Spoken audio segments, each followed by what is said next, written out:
ক্লিং গুরুবে নমঃ। জয় প্রভুপাদ। ভজ শ্রীকৃষ্ণ চৈতন্য প্রভু নিত্যানন্দ শ্রী অদ্বৈত গদাধর শিবসাদি গৌর ভক্তবৃন্দ কি জয়। হরে কৃষ্ণ কৃষ্ণ কৃষ্ণ হরে হরে, হরে রাম রাম রাম হরে হরে। তো আজকের আলোচ্য বিষয়, নিরপরাধে হরিনাম লইলে পাইবে কৃষ্ণ প্রেমধন।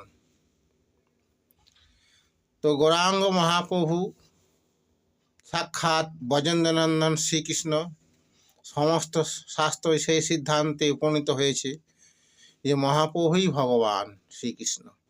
তো উনি যখন এই ধরাধামে এসেছিলেন, তো উনি এই কলিযুগে যুগ ধর্ম সম্বন্ধে একটা গুরুত্বপূর্ণ তথ্য তুলে ধরলেন। উনি কি বললেন? উনি বললেন, ভজনের মধ্যে শ্রেষ্ঠ নববিধা ভক্তি,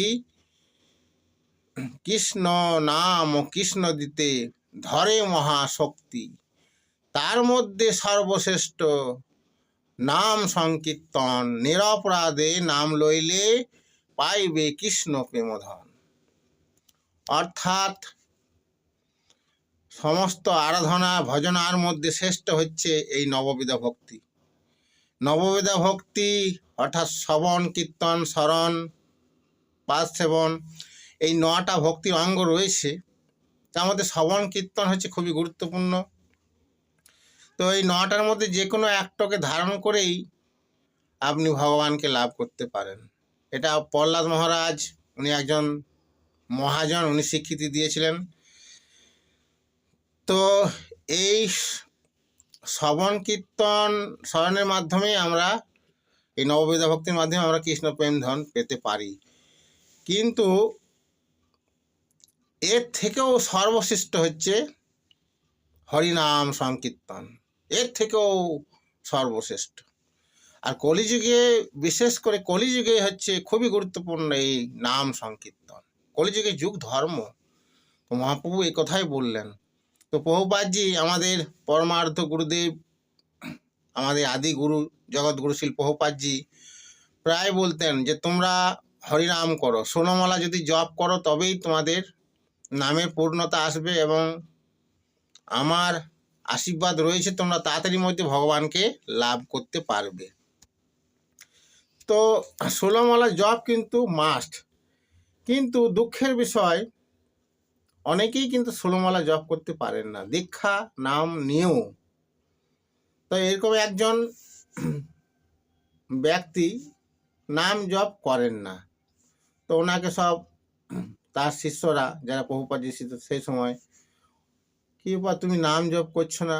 না না, আমার নাম জপ করতে ভালো লাগে না, আমার চাকরি বাকরি কিছু হয়নি, এই হরিনাম করলে কি চাকরি হইবে আমার? তখন ওই সব ভক্তরা, নিশ্চয়ই হবে, হরিনাম দ্বারা সব কিছু সম্ভব, আপনি নাম করুন। তো যাই হোক, সে নাম আরম্ভ করলো কামনা বাসনার ছলে। তো তার একটা চাকরি হয়ে গেল। সে খুবই আনন্দ হলো, বাহ, আমি নাম করলাম, নামের সত্যি শক্তি রয়েছে, আমার চাকরি হয়ে গেল। তো 16মালা জপ করে যদি আমার চাকরি হয়, তা পদোন্নতি দরকার। তো পদোন্নতির জন্য আমি 32মালা করব, তাহলে অবশ্যই আমার পদোন্নতি হবে চাকরিতে। তো 32মালা যেই করলো, সেই চাকরিটাই চলে গেল। তো সে তখন বললো, এই নাম নাম এর থেকে নাম না করাই ভালো ছিল। তো এইভাবে নাম যদি আমরা করি, তাহলে সেটা হচ্ছে অপরাধযুক্ত হয়ে নাম করা। এর ফলে কিছু আমরা হয়তো ঐশ্বর্য লাভ করতে পারি, ধন, কিন্তু কাজের কাজ কৃষ্ণ প্রেম ধন কিন্তু আমরা কখনোই পাবো না এইভাবে অপরাধযুক্ত নাম করলে। তাই নিরপরাধে হরিনাম করতে হবে। আর ভগবানের কাছে কখনো জড় বস্তু চাই? এই সব জড় বস্তুই তো আমাদের বিভিন্ন দুঃখ কষ্টের কারণ। আমরা আজ এত দুঃখ কষ্ট লাভ করছি এই সমস্ত মাইক বস্তুর সংস্পর্শে বারবার আসার ফলে। তাই ভগবানের কাছে যদি চাইতেই হয়, তাহলে কি চাইবেন? না, কৃষ্ণ প্রেমধন চাইবেন। যেমন একটা উদাহরণ দিচ্ছি, 3 বন্ধু রাজ দরবারে গিয়েছেন, রাজামশাই দান ধ্যান করছেন। তো 3টে বন্ধুর মধ্যে প্রথম বন্ধু রাজাকে বললেন, হে রাজন, আপনি তো দান ধ্যান করছেন, আমি এসেছি, তা আমাকে যদি একটা গৃহ দিতেন, আমার ঘরটা ছাদটা ভেঙে গেছে, তাহলে খুব ভালো হতো।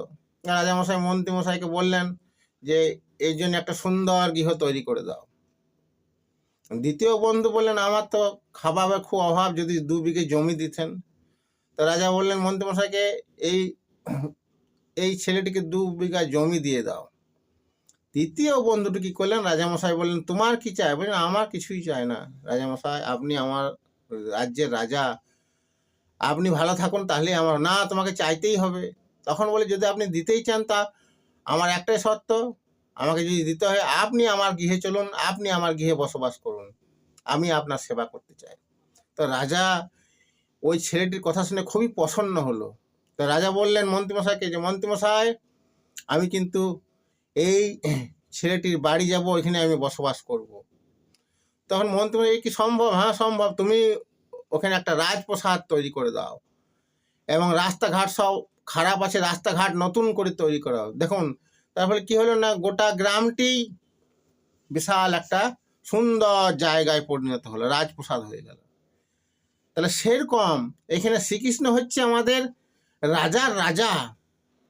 তো তাকে যদি আমরা চাই তাহলেই তো আমাদের আসল চা। তাকে বাদ দিয়ে যদি আমরা এ সামান্য গাড়ি বাড়ি অর্থ চাই, তাহলে মহাপ্রভু বললেন এটা হচ্ছে মহামূর্খামি। যদি চাইতেই হয় তাহলে ভগবানের ভক্তকে কৃষ্ণ প্রেম চাইতে হবে। আর কৃষ্ণ প্রেম কীভাবে হবে না, নিরপরাধে হরিনাম করলে।